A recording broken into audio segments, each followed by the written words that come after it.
రేపు సోమవారం, పైగా ఏకాదశి కలిసి వచ్చింది. సోమవారం అంటే శివయ్యకు ఎంతో ఇష్టం. ఏకాదశి అంటే విష్ణుమూర్తికి ప్రీతి. కానీ సోమవారం ఏకాదశి కలిసి వస్తే అది శివకేశవులకు ప్రీతి అని పండితులు అంటూ ఉన్నారు. శివకేశవులకు ఇష్టమైన ఈ రోజున ఆర్థిక సమస్యలు, అనారోగ్య సమస్యలతో బాధపడుతూ ఉన్నవారు ఈ ఒక్క దీపం వెలిగిస్తే చాలు మీకు ఉన్న అన్ని రకాల దోషాలు తొలగిపోతాయని పండితులు చెప్తూ ఉన్నారు. మరి ఆ దీపం ఎలా వెలిగించుకోవాలో ఇప్పుడు ఈ వీడియోలో తెలుసుకుందాం. ఫ్రెండ్స్, ఫస్ట్ అయితే ఈ వీడియోకి ఒక లైక్ కొట్టి మా ఛానల్ని సబ్స్క్రైబ్ చేసుకొని మాకు సపోర్ట్ చేయండి. పక్షానికి ఒక ఏకాదశి చొప్పున 24 ఏకాదశులు ఉంటాయి. ప్రతి నెల అమావాస్యకు, పౌర్ణమికి ముందు ఈ ఏకాదశులు వస్తాయి. ప్రతి నెలలో పౌర్ణమికి ముందు వచ్చే ఏకాదశిని శుద్ధ ఏకాదశి అంటారు. సంవత్సరం మొత్తంలో ఇటువంటి శుద్ధ ఏకాదశులు 12 ఉంటాయి. ప్రతి నెల అమావాస్యకు ముందు వచ్చే ఏకాదశిని బహుళ ఏకాదశి అంటారు. సంవత్సరం మొత్తంలో ఇటువంటి బహుళ ఏకాదశులు 12 ఉంటాయి. దేవదానవులు ఏకాదశి రోజు ఉపవాసంతో రాత్రింబవళ్ళు శ్రమించి క్షీరసాగరాన్ని మదించగా ద్వాదశి నాడు శ్రీ మహాలక్ష్మి సముద్రం నుండి వెలువడి వచ్చి దేవతలకు ప్రత్యక్షమై వారిని అనుగ్రహించింది. నాటి నుండి ఏకాదశి నాడు పగలు రాత్రి ఉపవాసంతో ఉండి జాగరణ చేసి శ్రీహరిని స్తుతించిన వారికి స్వామి కృప వల్ల ముక్తి కలుగుతుందనే నమ్మకం ఏర్పడింది. శుక్ల ఏకాదశి నాడు సూర్యుని నుండి వెలువడిన 11వ కళ చంద్రుణ్ణి ప్రవేశిస్తుంది. బహుళ ఏకాదశి నాడు చంద్రమండలం నుండి 11వ కళ సూర్యమండలాన్ని చేరుతుంది. ఇలా రాకపోకల వల్లనే ఏకాదశి అనే పేరు సార్థకమవుతుంది. హిందూ పంచాంగం ప్రకారం ప్రతి నెల ఏకాదశి వస్తుంది. అయితే ఆశ్వయుజ మాసంలో కృష్ణపక్షంలో దీపావళికి ముందు వచ్చే ఏకాదశికి ఒక ప్రత్యేకత ఉంది. ఈ ఏకాదశిని రమా ఏకాదశి అంటారు. ఈ పవిత్రమైన రోజున లక్ష్మీదేవిని, వెంకటేశ్వర స్వామిని ఆరాధించడం వల్ల డబ్బుకు ఎలాంటి లోటు ఉండదని పండితులు చెప్తూ ఉన్నారు. ఒకసారి ధర్మరాజు శ్రీకృష్ణునితో, ఓ జనార్దన, ఆశ్వయుజ మాస కృష్ణపక్షంలో వచ్చే ఏకాదశి పేరేమిటి? దాని గురించి నాకు తెలుసుకోవాలని కుతూహలంగా ఉంది అని అన్నాడు. అప్పుడు శ్రీకృష్ణుడు జవాబిస్తూ, ఓ ధర్మరాజా, ఆశ్వయుజ మాస కృష్ణపక్షంలో వచ్చే ఏకాదశి పేరు రమా ఏకాదశి. అది సమస్త పాపాలను హరిస్తుంది. ఇప్పుడు ఈ పవిత్ర ఏకాదశి మహిమను విను అని ఇలా చెప్పసాగాడు. ఓ ధర్మరాజా, చాలా కాలం క్రిందట ముచుకుందుడు అనే ఒక ప్రఖ్యాత రాజు ఉండేవాడు. అతడు స్వర్గరాజు, ఇంద్రునికి మంచి మిత్రుడు. యమరాజు, వరుణుడు, కుబేరుడు, విభీషణుడు వంటి మహోన్నతులతో కూడా అతనికి స్నేహం ఉండేది.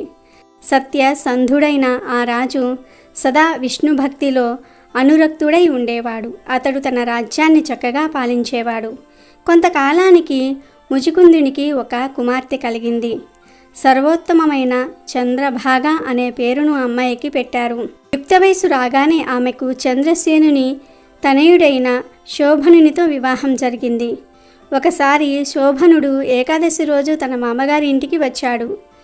అది చూసిన చంద్రభాగ కలవరపడినదై తనలో తాను, ఓ దేవా, ఇప్పుడేమి చేయాలి? నా భర్త దుర్బలుడు, ఆకలిని తట్టుకోలేడు. నా తండ్రి మరీ కఠినుడు. ఏకాదశికి ముందు రోజు నా తండ్రి ఒక సేవకుని పంపి ఎవ్వరూ ఏకాదశి రోజున అన్నం తినవద్దని చాటింపు కూడా వేయిస్తాడు అని అనుకోసాగింది. ఈ ఆచారం గురించి వినిన శోభనుడు తన భార్యతో, ఓ ప్రియపత్ని, ఇప్పుడు నన్నేమి చేయమంటావు? నా ప్రాణం రక్షింపబడడానికి, అలాగే రాజ్యాజ్ఞ ఉల్లంఘించకుండా ఉండడానికి ఏం చెయ్యాలో చెప్పు అని అడుగుతాడు. అప్పుడు చంద్రభాగ తన భర్తతో, స్వామి, మనుషుల మాట అట్టుంచండి. నా తండ్రి రాజ్యంలో ఏనుగులు, గుర్రాలు, ఇతర జంతువులకు కూడా ఈరోజు ఆహారం ఉండదు. కనుక ప్రభు, ఇక మనుషులెట్టా తినగలుగుతారు? ఒకవేళ తప్పకుండా తినవలసి ఉంటే మీరు మీ ఇంటికి వెళ్ళవలసి వస్తుంది. ఇది మీరు ఆలోచించి ఏదో ఒక నిర్ణయం తీసుకోండి అని చెప్పింది. భార్య మాటలు వినిన శోభనుడు ఆమెతో, నీవు చెప్పింది అక్షరాల సత్యమే, కానీ నాకు ఈ ఏకాదశి వ్రతపాలన చెయ్యాలని ఉంది. నాకు ఏది జరగవలసి ఉంటుందో అదే జరుగుతుంది. అది జరిగి తీరుతుంది కదా అని అన్నాడు.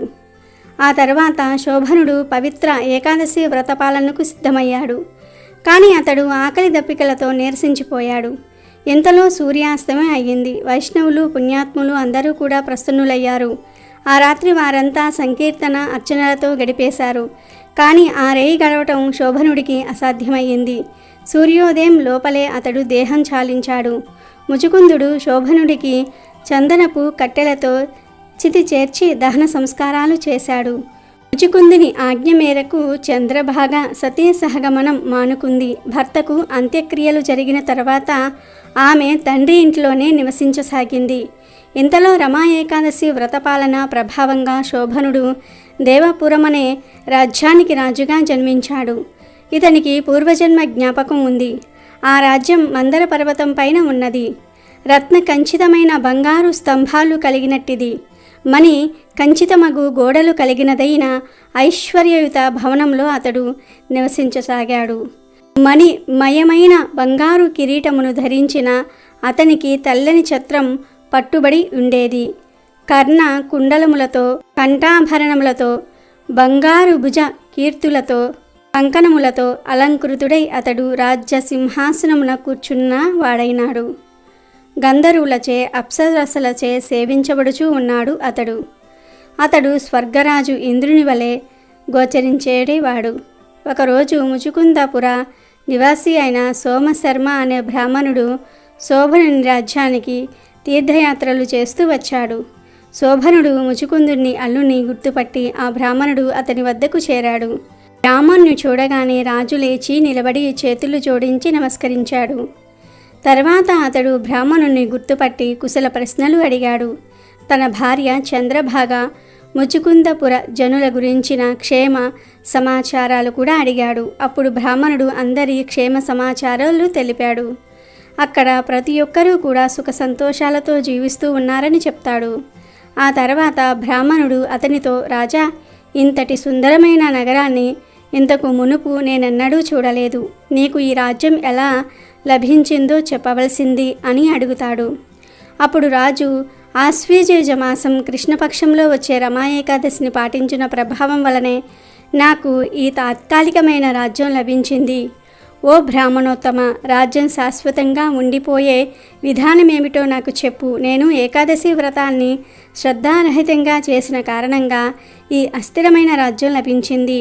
ఈ విషయాలను చంద్రభాగకు తెలపండి. దీనిని సుస్థిరం చేయగలిగే సామర్థ్యం ఆమెకు ఉంది అని శోభనుడు బ్రాహ్మణుడికి చెప్తాడు. శోభనుడి మాటలు విన్న బ్రాహ్మణుడు ముచుకుందపురానికి వచ్చి విషయమంతా కూడా చంద్రభాగకు వివరించాడు. అది వినిన చంద్రభాగ అమితానంద భరితురాలు అయ్యింది. తాను విన్నదంతా కూడా కలలాగా ఉన్నదని ఆమె పలికింది. అప్పుడు సోమశర్మ ఆమెతో, అమ్మా, నేను నీ భర్తను దేవపురిలో స్వయంగా చూశాను. ఆ పురం సూర్యప్రభలతో వెలిగిపోతోంది. కానీ ఆ రాజ్యం సుస్థిరంగా లేదని అతడు చెప్పాడు. కాబట్టి ఏదో ఒక విధంగా రాజ్యాన్ని నువ్వు సుస్థిరం చేయాలి అని అన్నాడు. అది వినిన చంద్రభాగ తనను తన భర్త చెంతకు తీసుకుని వెళ్ళమని బ్రాహ్మణుని అర్థిస్తుంది. తన పుణ్య పరిపాకంతో ఆ రాజ్యాన్ని తాను సుస్థిరం చేయగలనని ఆమె చెప్పింది. భార్యాభర్తలైన తాము కలుసుకునే ఏర్పాట్లు చేయమని, ఆ విధంగా భార్యాభర్తలు కలిసేందుకు సహాయపడితే పుణ్యం కలుగుతుందని ఆమె బ్రాహ్మణుడితో అన్నది. తదనంతరం సోమశర్మ చంద్రభాగను మందర పర్వత సమీపంలో ఉన్నట్టి వామసేవుని ఆశ్రమానికి తీసుకుని వెళ్ళాడు. దేదివ్యమానమగు ముఖ వర్చస్సు కలిగిన చంద్రభాగ యొక్క కథను వినిన తరువాత వామదేవుడు ఆమెకు వేద మంత్రోపదేశం చేశాడు. వామదేవుడు ఒసగిన మంత్ర ప్రభావం వలన ఏకాదశి వ్రత మహిమ వలన చంద్రభాగ వెంటనే ఆధ్యాత్మిక శరీరాన్ని పొందింది. తరువాత ఆమె వెంటనే వెళ్ళి ఆనందంతో తన భర్తను కలుసుకున్నది. భార్యను చూడగానే శోభనుడు పరమానంద భరితుడై పూర్ణ సంతుష్టుని పొందాడు. అప్పుడు చంద్రభాగ తన భర్తతో, ప్రభు, నా మంచి మాటలు వినండి. నేను నా తండ్రి ఇంట్లో 8 ఏళ్ల వయసు నుండే ఏకాదశి వ్రత పాలనం చేస్తున్నాను. ఆ వ్రత పుణ్యమంతా కూడా మీ రాజ్యాన్ని సుస్థిరం చేసి ప్రళయాంతం వరకు దీనిని సమృద్ధిగా నిలుపునుగాక అని అన్నది. ఆ తరువాత ఆమె వివిధ భూషణాలతో అలంకృతమైన దివ్య శరీరంతో భర్తతో కలిసి సుఖజీవనం గడిపింది. రమా ఏకాదశి ప్రభావం వలన శోభనుడు కూడా దివ్య శరీరాన్ని పొంది మందర పర్వత చర్యలలో విహరించాడు. కనుక ఈ రమా ఏకాదశి కామధేనువు లేదా చింతామణి వంటిది. రాజా, పరమ మంగళమైన రమా ఏకాదశి మహిమను నీకు వివరించాను. దీనిని ఖచ్చితంగా పాటించేవాడు బ్రహ్మహత్య పాతకం వంటి పాపం నుండైనా సరే నిస్సందేహంగా బయటపడగలుగుతాడు. నల్లగోవు తెల్లగోవు రెండూ కూడా తెల్లని పాలే ఇచ్చినట్లు కృష్ణపక్ష ఏకాదశి శుక్లపక్ష ఏకాదశి రెండూ కూడా మోక్షాన్ని ప్రసాదిస్తాయి. ఈ ఏకాదశి మహిమను వినేవాడు సమస్త పాపాల నుండి బయటపడి విష్ణులోకంలో ఆనందంగా నివసిస్తాడని శ్రీకృష్ణుడు ధర్మరాజుకు చెప్పి ముగించాడు. కాబట్టి రమా ఏకాదశి రోజున ఇంట్లో సంపద, ధాన్యము, శ్రేయస్సు పెరగాలంటే విష్ణువుకు లేదా వెంకటేశ్వర స్వామికి ప్రత్యేక పూజలు చేయాలి. పురుషులు రమా ఏకాదశి వ్రతం చేస్తే వైవాహిక జీవితంలో సంతోషకరంగా ఉంటుందని నమ్ముతారు. అంతేకాదు ఈ పవిత్రమైన రోజున ఉపవాసం ఉండటం వల్ల మోక్షం లభిస్తుంది. ఇక వీడియోలోకి వస్తే సోమవారం ఏకాదశి కలిసి రావటం చాలా విశేషం. ఇది చాలా శక్తివంతమైన రోజు. ఈ రోజు బ్రహ్మ ముహూర్త కాలంలో నిద్రలేచి శుచిగా స్నానం చేసి పూజ గదిని శుభ్రం చేసి పూజ గదిలో శివుడి చిత్రపటాన్ని లేదా విష్ణుమూర్తి పటాన్ని ఉంచి పూజ చేసుకోవాలి. స్వామివారిని గంధం కుంకుమలతో అలంకరించి పూలను సమర్పించుకోవాలి. ఏకాదశి సోమవారం కలిసి వచ్చిన ఈ అద్భుతమైన రోజున ఒక జిల్లేడు ఆకును ఇంటికి తెచ్చుకొని దానిని పసుపు నీటితో కడగండి. లేదా ఉసిరిక ఆకును లేదా ఒక ఉసిరికాయని తెచ్చుకొని శుభ్రంగా పసుపు నీటితో కడిగి ఆ ఉసిరికాయ మీద అయినా సరే దీపం పెట్టవచ్చు. లేదా ఉసిరి ఆకు మీద అయినా సరే దీపం పెట్టాలి. ఇవి దొరక్కపోతే జిల్లేడు ఆకును ఇంటికి తెచ్చుకొని దానిని పసుపు నీటితో కడగండి. ఆ తర్వాత పూజ గదిలో ఈ ఆకును ఉంచి ఆకు మీద మట్టి ప్రమిదను పెట్టి కొబ్బరి నూనె లేదా నువ్వుల నూనెతో దీపం వెలిగించుకోవాలి. 3 ఒత్తులను కలిపి ఒక ఒత్తిగా చేసి మొత్తం 3 ఒత్తులు వేసి దీపం వెలిగించుకోవాలి. అంటే మొత్తం 9 ఒత్తులను తీసుకొని 3 ఒత్తులను కలిపి ఒక ఒత్తిగా చేసి 3 ఒత్తులను ప్రమిదలో వేసుకోవాలి. ఆ తర్వాత అగరబత్తితో దీపం వెలిగించుకోవాలి. లేదా ఏకహారతి ద్వారా దీపాన్ని వెలిగించుకోవాలి. దీపానికి పసుపు కుంకుమలతో బొట్లు పెట్టి అక్షింతలను పుష్పాలను సమర్పించుకోవాలి. ఇంట్లో పూజ గదిలో ఈ జిల్లేడు ఆకు దీపం వెలిగించుకోవాలి. లేదా ఉసిరికాయ దీపం వెలిగించుకోండి. లేదా ఉసిరి ఆకుపై అయినా సరే దీపం వెలిగించండి. కుదరని వారు శివాలయంలో లేదా విష్ణు ఆలయంలో అయినా సరే ఈ దీపం పెట్టుకోవచ్చు.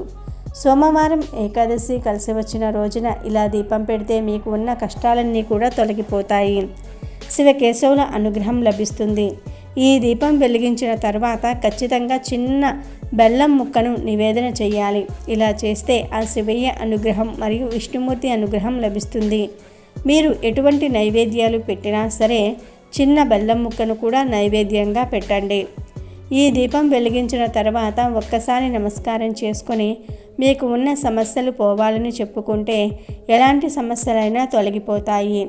మీకు ఉన్న అన్ని కష్టాలు బాధలు పోతాయి. అంతులేని ఐశ్వర్యం లభిస్తుంది. అదేవిధంగా ఈరోజు సాయంత్రం సంధ్యా సమయంలో తులసి కోట దగ్గర ఉసిరిక దీపాన్ని వెలిగించండి. ఉసిరికాయ దొరక్కపోతే తమలపాకు మీద దీపం వెలిగిస్తే సకల సంపదలు కలుగుతాయని పండితులు అంటూ ఉన్నారు. అలాగే సోమవారం ఏకాదశి కలిసి వచ్చిన రోజు పొరపాటున కూడా ఇంట్లో గొడవలు పడకూడదు.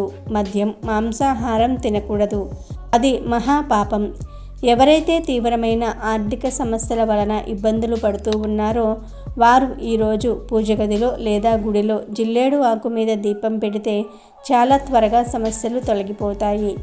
ఆర్థికపరమైన సమస్యలు తొలగిపోవాలంటే దీపం పెట్టిన తర్వాత ఆ దీపంలో 2 యాలకులను వేయండి. ఇలా వేస్తే మీకు ఆర్థిక సమస్యలు ఉంటే వెంటనే తొలగిపోతాయి. ఇలా దీపం వెలిగించి సమస్యలను తొలగించుకోండి. సంతోషంగా జీవించండి.